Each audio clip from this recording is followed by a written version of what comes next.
देश, विकास, युवा और शिक्षा, ये कुछ ऐसे शब्द हैं जिनके इर्द गिर्द किसी भी राष्ट्र का, किसी भी देश का पैमाना जुड़ा होता है।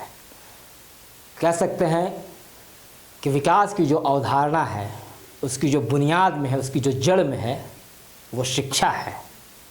और दूसरी तरफ अगर हम बात करें तो युवा, यूथ, जिसे बदलाव का वाहक कहा जाता है। नए ज़माने में 21वीं सदी में 21वीं सदी का युवा देश को कैसे देखता है, समाज को देखने का उसका नज़रिया क्या है, और शिक्षा विकास में किस तरीके से बदलाव का वाहक हो सकती है, इन तमाम विषयों पर आज हम बातचीत करने के लिए आपके बीच मौजूद हैं। नमस्कार, मैं हूं रविशंकर और मेरे साथ आप देख रहे हैं कैपिटल न्यूज। और कैपिटल न्यूज पर आज बात करेंगे युवा सोच के साथ, युवाओं की बात, शिक्षा की बात, देश की बात और विकास की बात।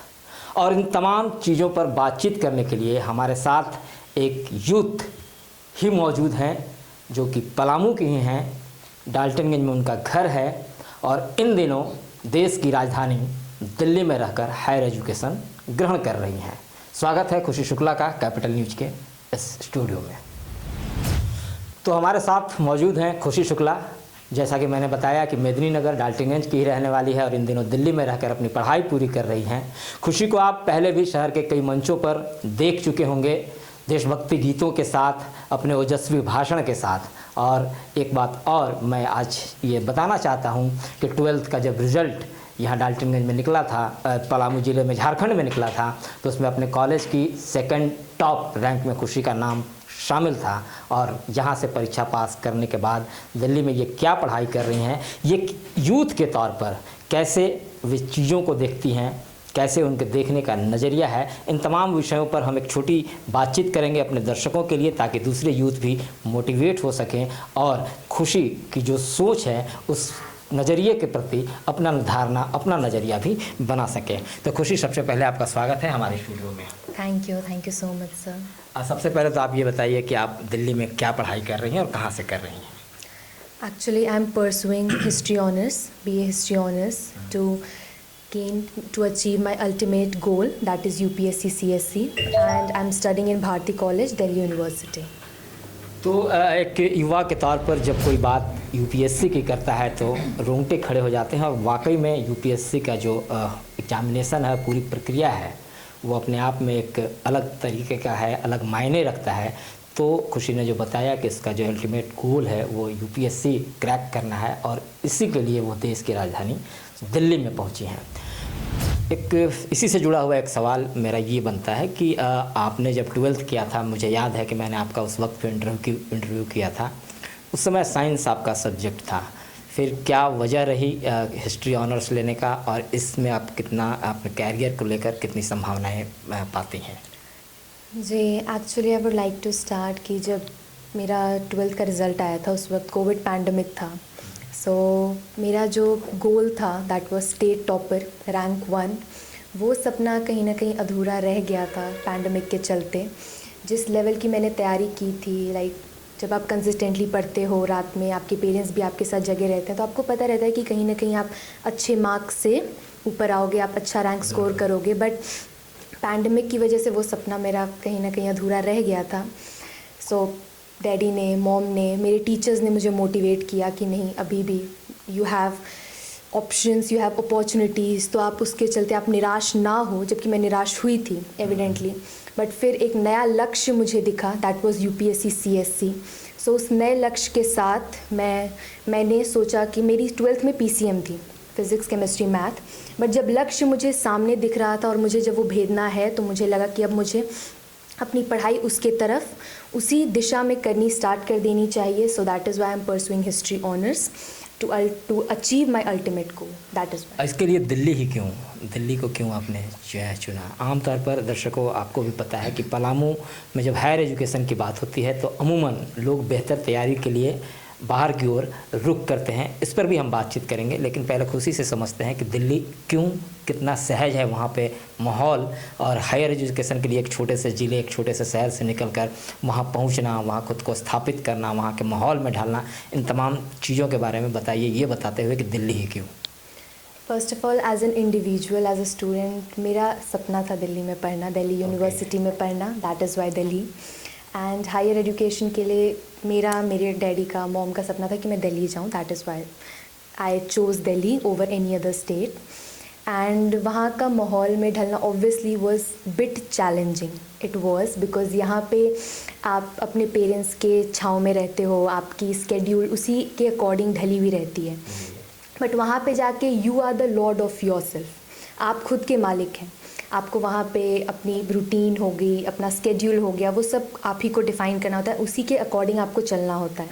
सो चैलेंजिंग था, first 2 months, initial months were challenging for me, but later on slowly and gradually मैं ढलती चली गई। कॉलेज का इन्वायरमेंट इतना अच्छा था कि उसके बाद तो फिर जस्ट पढ़ाई में मन लग रहा है and everything is going well. बेशक दिल्ली हर किसी का सपना होता है, क्योंकि दिल्ली एक एजुकेशन हब के रूप में भी जाना जाता है, देश की राजधानी तो है ही, और ढेर सारे युवा देश के अलग अलग कोनों से वहाँ पहुँचते हैं और अलग अलग विषयों के, अलग अलग कॉम्पिटिशन्स की तैयारी करते हैं। तो खुशी का भी वो सपना था कि वो दिल्ली जाए, इनके पेरेंट्स का भी सपना था। लेकिन खुशी, अब हम बात करते हैं कि खासकर महिलाओं की, जब हम बात महिलाओं की आती है, लड़कियों की आती है, तो यहाँ पर अभी भी हमारे समाज में जो मेंटालिटी है, जो नज़रिया है लड़कियों को लेकर, और ख़ास करके मिडिल क्लास फैमिली में, पलामू जैसे जगहों में, इसको आप किस नज़रिए से देखती हैं? पहले तो आपके अभिभावकों को इसमें कितना सपोर्ट मिला, दूसरे पेरेंट्स और दूसरे स्टूडेंट्स के लिए आप क्या कहना चाहेंगी एज अ गर्ल?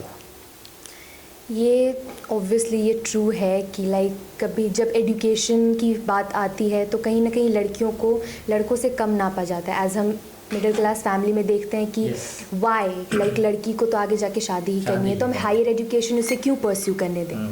बट इस मामले में I am privileged, I am very much privileged कि मेरे पेरेंट्स ने कभी भी वो डिस्क्रिमिनेशन किया ही नहीं। मेरे भाई हैं, मेरे 2 भाई हैं, एंड हम तीनों ही सेक्रेड हार्ट से पढ़े हैं, Sacred Heart School, one of the best schools of Daltonganj Palamu. So यहाँ पे लाइक कभी भी वो डिस्क्रिमिनेशन मैंने फेस नहीं किया। डैडी वाज ऑलवेज लाइक हम तीनों को साथ में बैठ के पढ़ाया है, हम तीनों को ग्रामर एवरीथिंग लाइक। तो वो जो डिस्क्रिमिनेशन आती है कि नहीं तुम्हें हायर एजुकेशन के लिए दिल्ली क्यों जाने दें, इवन उसके अलावा उन्होंने मेरे पे ट्रस्ट किया, फेथ रखा कि नहीं लड़की है और बेहतर कर सकती है और बेहतर कर सकती है। उन्होंने कभी भी एक पुल आउट नहीं किया। सो एक कंसिस्टेंट सपोर्ट उनका थ्रू आउट रहा है, थ्रू आउट बचपन से ही रहा है। सो ये चीज़ें मैंने फेस नहीं की हैं फॉर्चुनेटली, बट या मिडिल क्लास फैमिली में ऐसा देखा जाता है। So as an individual I would like to say for every parents कि ऐसा नहीं है कि लड़की को बड़े होकर शादी ही करनी है, ये mentality needs to be changed. वो हर फील्ड में आगे कर सकती है, बहुत अच्छा कर सकती है, इवन लड़कों से बेहतर कर सकती है। आपको बस एज अ पेरेंट आपको बस उस पर यकीन करना है और उसे थ्रू आउट बढ़ावा देते रहना है, and she will do excellent. So just believe in your girl. बेशक बड़ी बात और अच्छी बात खुशी ने बताया है कि जो मेंटलिटी है उसे चेंज करने की ज़रूरत है। बेशक लड़कियों को शादी करना है, शादी लड़कों को भी करना है, लेकिन लड़कों को लेकर ये बातें नहीं आती हैं कि क्यों ही बाहर जाएंगी, क्या करेंगी, कैसे रहेंगी। लेकिन खुशी आज वहाँ रह रही हैं। कैसे आपने आपको वहाँ सेटअप करने में कोई दिक्कत हुआ दिल्ली में, या अभी कितना साल आपका हो गया वहाँ पे? नियरली 6 months, 6.5 6 मंथ हो गया जी। कैसा माहौल लग रहा है पलामू के कंपैरिजन में अगर वहाँ करेंगे, खासकर एजुकेशन पर बातचीत कीजिएगा? या first of all I would like to start कि जब मैं यहाँ से गई थी, फर्स्ट ऑफ ऑल एक फ़ियर था कि कैसे होगा, क्या होगा, because like you have to stay, आप अकेले रह रहे हो वहाँ पे, एंड मैं पहले कभी अकेले ऐसे रही नहीं थी, तो there was a fear. But daddy was like no, I believe in you, मुझे पता है कि तुम कैसे भी माहौल में रह सकती हो।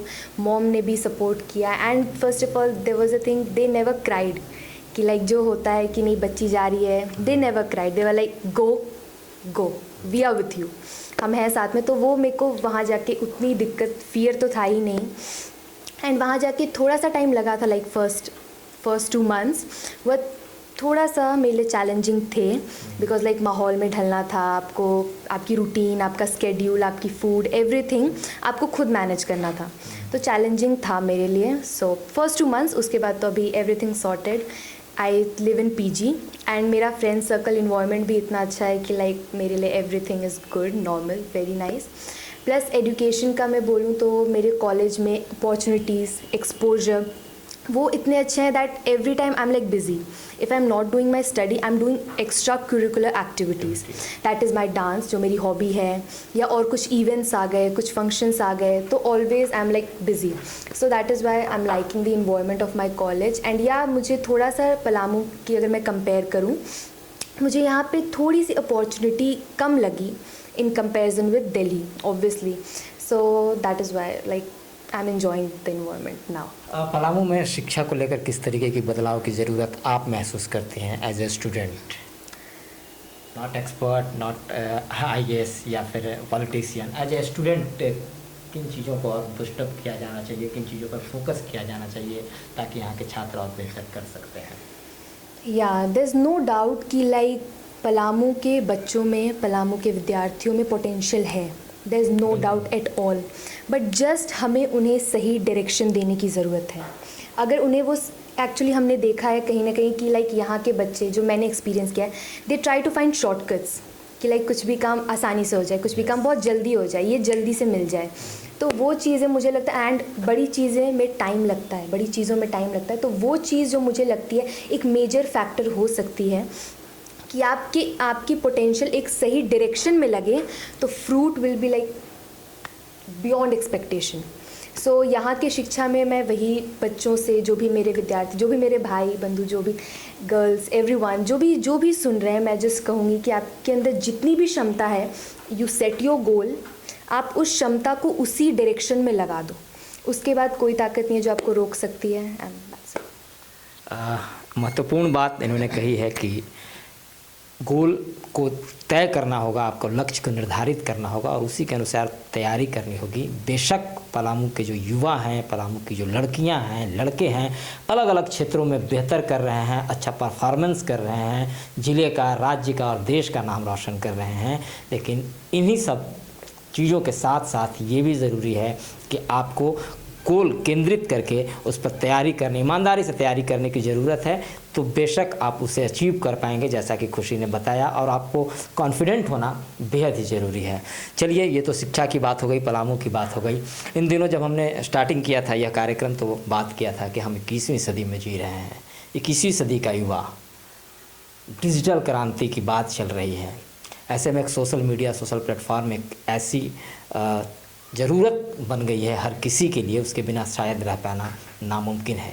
इसकी ज़रूरत और इसके इस्तेमाल के तरीके पर एज ए यूथ आपका नज़रिया क्या है और कैसे आप इसको देखती हैं? This is a very nice question. Like see, इस्तेमाल एंड ज़रूरत, these two words go parallelly. इस्तेमाल के अनुसार, ज़रूरत के अनुसार अगर आप इस्तेमाल करें तो सोशल मीडिया से फ्रूटफुल थिंग और कोई है नहीं. लाइक हमने कोविड के टाइम ही देखा, टेक्नोलॉजी एंड सोशल मीडिया अगर नहीं होती, how would be able to connect. हम कनेक्ट नहीं कर पाते. उस टाइम भी स्कूलिंग अगर चालू रही, that was all because of social media, technology, उसकी वजह से. प्लस सोशल मीडिया मेरे लिए, आई फील लाइक कि जब भी लाइक आपको करंट अफेयर्स से जुड़ा रहना होता है, या कोई भी चीज़ें हैं जो आप लाइक फिज़िकली आप वहाँ प्रेजेंट नहीं हो सकते जिन जगह पे, तो सोशल मीडिया एक बहुत अच्छा माध्यम है कि आप चीज़ों को जान सकते हो in less time. Actually as an individual मैं कहना चाहूँगी, लाइक खान सर हैं, अलक पांडे सर हैं, एंड डिफरेंट टीचर्स जिनकी क्लासेस अगर मैं ले पाई हूँ तो obviously because of these social media platforms, और अगर मैं अप टू डेट रह पाई हूँ because of these social media platforms. So I believe कि social media is very necessary, is very mandatory. आप बस उसे ज़रूरत के अनुसार इस्तेमाल करो. उससे ज़्यादा अगर आप करोगे, आपको टाइम मैनेजमेंट करना आना चाहिए. अगर आप टाइम अपना नहीं अच्छे से मैनेज कर पाओगे तो आपका टाइम लॉस होगा. अनडाउटेडली सोशल मीडिया पे काफ़ी ज़्यादा टाइम आपका जाता है अगर आप टाइम मैनेज ना करो. सो that is why I would say कि आप सोशल मीडिया यूज़ करो, नो डाउट, बट सिर्फ और सिर्फ ज़रूरत के अनुसार. आपकी नॉलेज को बढ़ाने के लिए, उसे इंक्रीमेंट करने के लिए social media is a very good source, and just use it conveniently. बेशक सोशल मीडिया आज हर किसी की ज़रूरत है, और हर खास करके युवा जो खास स्टूडेंट है जो पढ़ाई के पीरियड में है, वो सोशल मीडिया से जुड़ता है तो वो देश दुनिया के साथ जुड़ता है और बहुत आसानी से चीज़ों को हैंडल कर सकता है, ग्रहण कर सकता है। लेकिन वही जो दूसरी बात मैंने कही कि इसके इस्तेमाल के तरीके हैं, इसमें सावधानी बरतनी होगी आपको और टाइम मैनेजमेंट के साथ इसका इस्तेमाल करना होगा, तभी ये आपके लिए सकारात्मक सिद्ध हो पाएगा। नहीं तो इसकी नकारात्मक उपयोगिता भी ढेर सारी हैं जो हम सब जानते हैं। और खुशी ने सोशल मीडिया पर इतनी बेहतरीन तरीके से अपनी बात इसीलिए रखी कि खुशी शुक्ला का खुद का भी एक यूट्यूब चैनल है जिसके 1 मिलियन व्यूअर्स हैं अलग अलग वीडियोज़ के। तो इस यूट्यूब चैनल के पीछे का राज क्या है, कब से ये शुरू हुआ, क्या मंशा थी और क्या इस पे आगे और क्या प्लानिंग है, किस तरीके के अपडेट्स इस पे आते हैं, ये ज़रा हमारे दर्शकों को बताइए। उस चैनल का नाम भी बताइए। The channel name is Khushi Rhythm, and first of all I would like to thank all my viewers जो भी मेरे चैनल के व्यूअर्स हैं, क्योंकि उसकी वजह से ही वो चैनल ग्रो कर रहा है। So thank you so much viewers of खुशी रिदम। सो इसे जब स्टार्ट किया था, तो जब कोविड स्टार्ट हुआ था, जब लॉकडाउन लगा था, तो उस वक्त मेरे माइंड में कुछ ऐसा था कि पढ़ाई तो चल ही रही है, but I have to do something, जो मेरे अंदर कुछ कैपेबिलिटीज़ हैं, मुझे अब उसे ब्रश अप करना है। So I talk to mom and mom was like, mom every time she is ready कि अगर कुछ भी तुम्हें अच्छा करना है, just go on, I am with you. So मैंने मॉम से डिस्कस किया था, डैडी को उस वक्त नहीं बताया था, बट मॉम से डिस्कस करके मैंने एक चैनल स्टार्ट कर दिया था और फर्स्ट वीडियो भी डाल दी थी।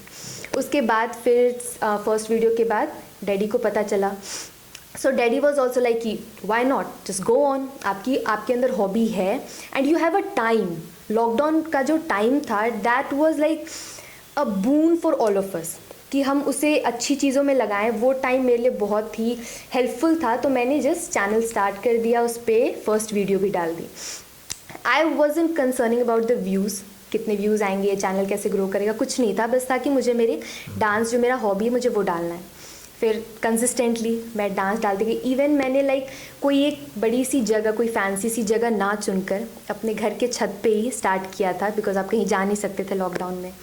सो that is why I was like, मैंने छत पे ही स्टार्ट किया था एंड फिर धीरे धीरे करके and consistently I was posting videos डालती गई and without thinking about views और एनीथिंग एल्स कि चैनल कैसे ग्रो करेगा। एंड सी लाइक फिर दिल्ली जाने पे आई गॉट एन अपॉर्चुनिटी, जब हमारे 3rd ईयर का फेयरवेल था, तो उस पर मैंने डांस किया था वहाँ पे एंड वहाँ उस वीडियो पे 1 मिलियन प्लस व्यूज़ हैं एंड उसके बाद तो वो चैनल ग्रो कर रहा है obviously. So that is only I am saying कि लाइक मोटिवेशन एंड जो सपोर्ट था मॉम डैडी से मिला, अगर वो वहीं पे मेरी पहली कदम रोक दी जाती तो शायद मैं नहीं कर पाती। सो या दैट इज़ व्हाई। बेशक ये लॉकडाउन का जो समय था, कई चीज़ों के लिए तो नकारात्मक था ही, लेकिन कई अच्छी बातें भी हुई, कई सकारात्मक चीज़ें भी हुई, जिसका जीता जागता उदाहरण खुशी शुक्ला हैं। खुशी ने उसी दौरान अपने को इंगेज करने के लिए यह प्रयास किया था, पहल किया था। आज वो रंग लाता दिख रहा है। 5000 से ज़्यादा उसके सब्सक्राइबर हैं, अलग अलग वीडियो पे अलग अलग लाइक्स और कमेंट आ रहे हैं। कंटेंट सिर्फ डांस ही रहता है या और कुछ आपने इसको बड़ा करने का सोचा है, कुछ और आइडिया है इस मन में?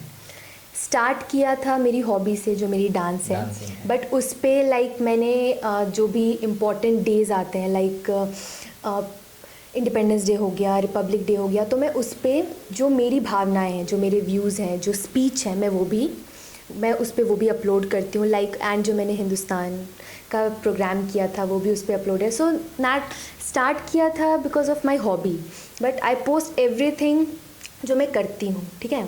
सो दैट इज़ वाई उसमें एंड मंशा वॉज नथिंग स्पेशल कि लाइक कुछ ग्रो कर जाए या उससे कुछ इनकम आ जाए या anything like that. It was just कि मेरे को मेरी हॉबी को निखारनी थी, उसे ब्रश अप करनी थी।